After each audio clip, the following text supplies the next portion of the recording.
this Jag to go doing my nutting.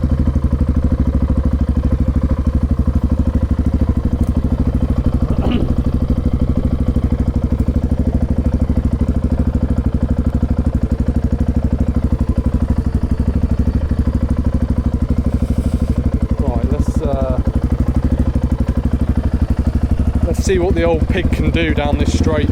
Long sprockets.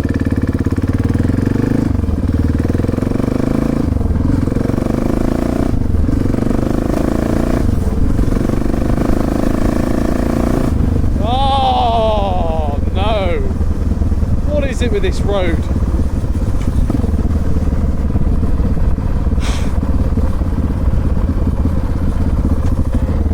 Actually, news flash, it's after 5 o'clock, so that might explain this.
fuel off.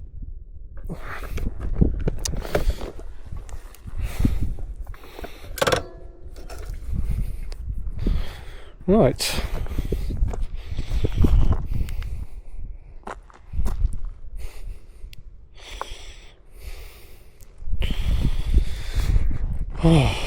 What's going on YouTube? Here is my Honda XR650R, otherwise known as the Big Red Pig, or the Dominator in the Paris Dakar ridden by Johnny Campbell and Scott Summers. I've done a bit of work to this bike recently.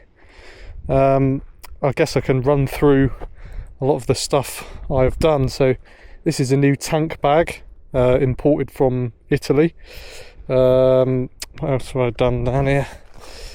This is a new X-Ring DID chain, chain slider, ball roller underneath, which is just down there underneath there. What else have I done? Brand new sprockets. This is a really long geared sprocket ratio. That's a 15 tooth and a 38 on the back there. Brand new seat cover, chain guard. That was the original one that I cleaned up and painted. Brand new decals. They've gone on really nicely. Didn't expect them to turn up that well. Brand new handguards. Original speedometer, done 383 kilometers since the last oil and filter change. It's had new coolant, brakes have been bled, filled with fresh fluid. What else have I done? New fork gaiters, original lamp, headlight shroud and an LED bulb in there. And I think that is most of it. Oh yeah, and polished up the engine case in there because that was a bit of a mess, and painted this clutch cover. I know it's not the original colour, but it's good enough for me. Cleaned the frame up a bit, just sprayed that down, and polished the wheels. I mean, they're basically brand new when I bought these, so just polished all the spokes up and everything. So yeah, it's looking like a proper showpiece from 2002. This one was made. I believe the lineup was 2000 to 2007. Oh yeah, that's another thing. I put these Trelleborg Army Special tyres, which I can't seem to find anywhere in the UK.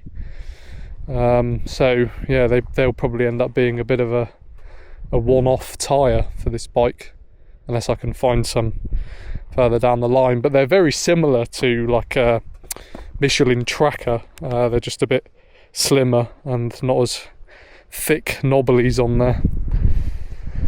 But yeah, I think this bike is the ultimate dual sport. I'm sure that's a very controversial statement, because there are, many other dual sports out there. You've got the EXC500s, the KLRs, you've got the Yamaha T7, Suzuki DRZs, all those sort of bikes. You've got the smaller Hondas, like the 400s, 600s, 250s, etc.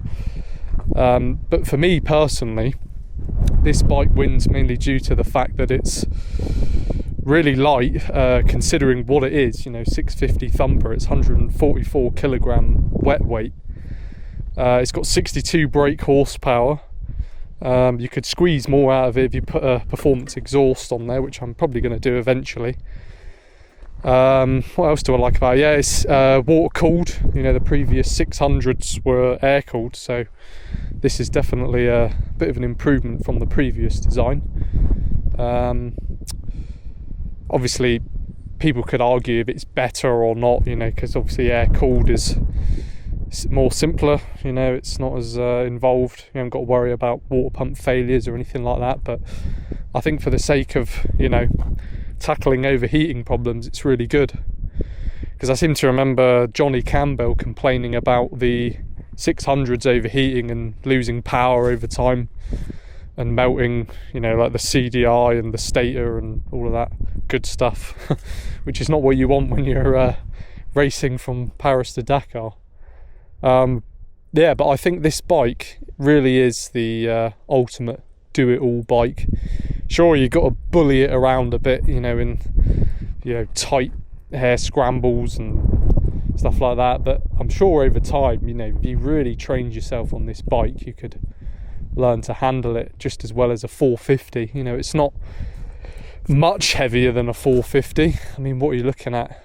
WR 450 is usually around 115 to 118 kilograms, so or you're just like 25 kilograms heavier, give or take, considering, you know, aftermarket accessories.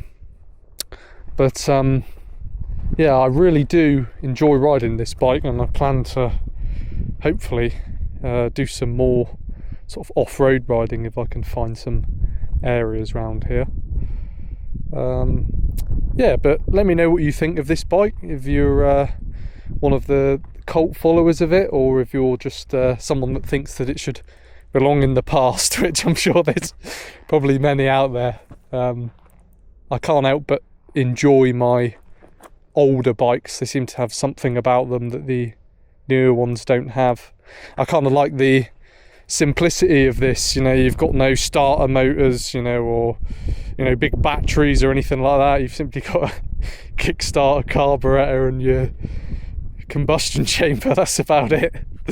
You know, and obviously, you know, the sort of structural things you've got to take care of, you know, swinging arm, bearings, shock, all that sort of stuff. Right, without further ado, I'll jump on her and see if we can throw around a little down this track. I have noticed my jeans discolouring this seat, which is not ideal. Hopefully that'll clean off. If not, I'll be very upset. Right, let's check this is still recording. Yes, it is. Right, this is contrary to popular belief, this bike is not difficult to start. Fuel on, I don't need choke as it's warm. Decompression lever, clear it through a couple times. Find TDC, that's there. 1 inch down, back up, give it all you got. There we go. I was a bit worried there because you can usually jinx these bikes by saying they'll go first time.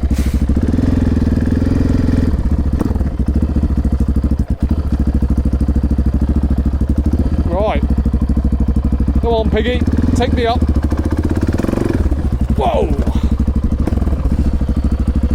down we go. Oh, don't want to scratch my graphics. Oh, here we go. Oh, this camera's jumping all over the shot.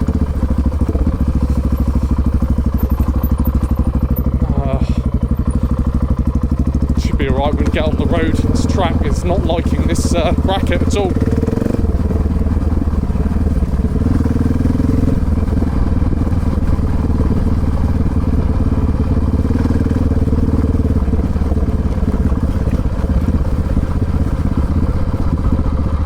Oh, here we go.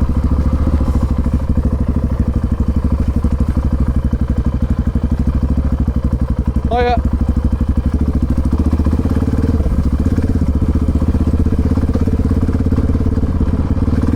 Oh, that's better. Oh, it's bumpy now.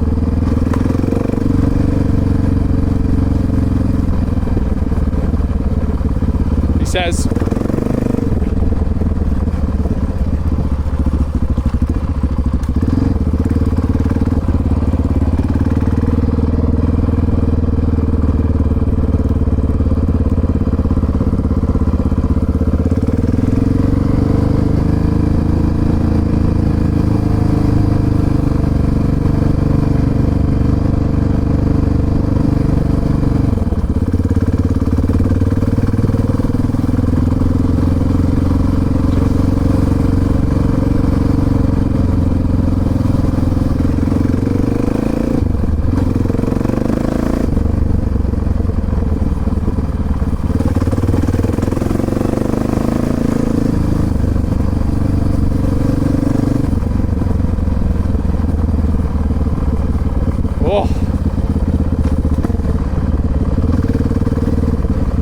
no noise like this engine.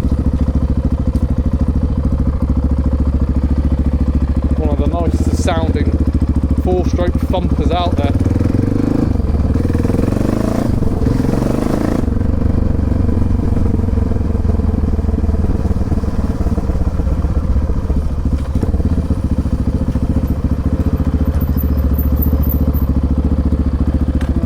Tractor on its way.